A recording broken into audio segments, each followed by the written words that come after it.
एक जंगल में एक हिरन घास खाने के बाद इधर उधर कूद रहा था।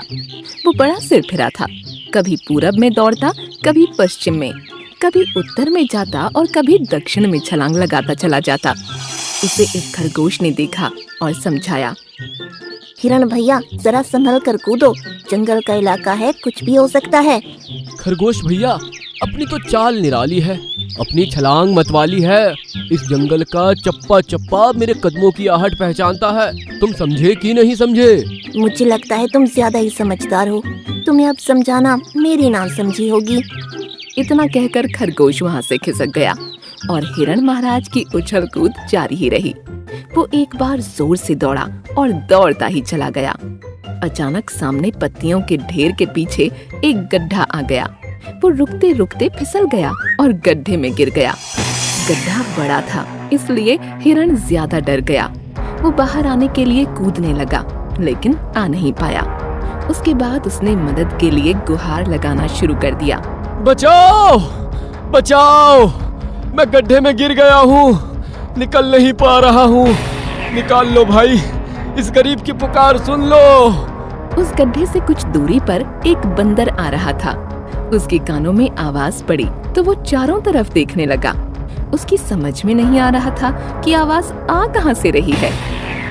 चारों तरफ तो कोई दिखाई नहीं दे रहा, फिर ये आवाज कहाँ से आ रही है? कहीं कोई भूत तो नहीं? अरे मैं भूत नहीं हूँ, मुझे बचा लो, बड़ा उपकार होगा। अरे भाई तुम दिखाई क्यों नहीं पड़ रहे हो? क्या आकाशवाणी से बोल रहे हो? अरे मैं गड्ढे के अंदर हूँ, तुम्हें कैसे दिखाई दूंगा? गड्ढे के पास में आओ, मेरी मदद करो। बंदर को पास में पत्तियों के पास एक गड्ढा दिखाई पड़ा। वो धीरे धीरे पास में पहुँच गया।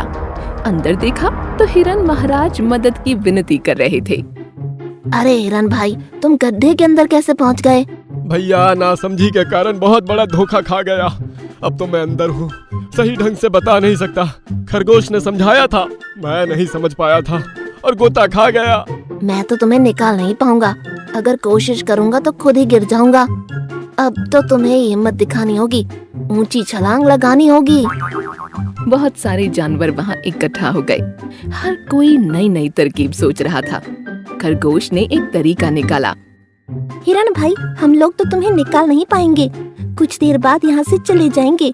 इसके बाद एक भयानक बब्बर शेर आने वाला है, सुना है बड़ा खूंखार और भूखा है। यदि उसने तुम्हें देख लिया तो समझ लो सीधे ऊपर का टिकट कट जाएगा। खरगोश की बात सुनकर हिरण डर गया। प्राण के भय से उसके अंदर न जाने कहां से बड़ी ताकत आई। उसने सांस खींचकर एक ऊंची छलांग लगाई और गड्ढे से बाहर आ गया। बाहर आकर वो अपने पराक्रम पर इतराने लगा।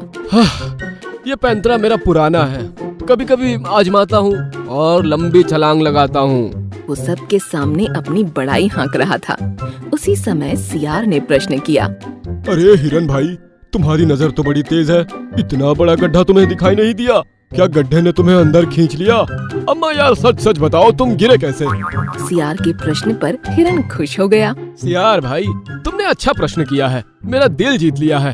अब मैं सही जगह पर आ गया हूँ, इसलिए इसका उत्तर बताने में मुझे अधिक आसानी होगी। सभी लोग एक तरफ खड़े हो जाओ, मैं बताता हूँ कि मैं गिरा कैसे। हाँ।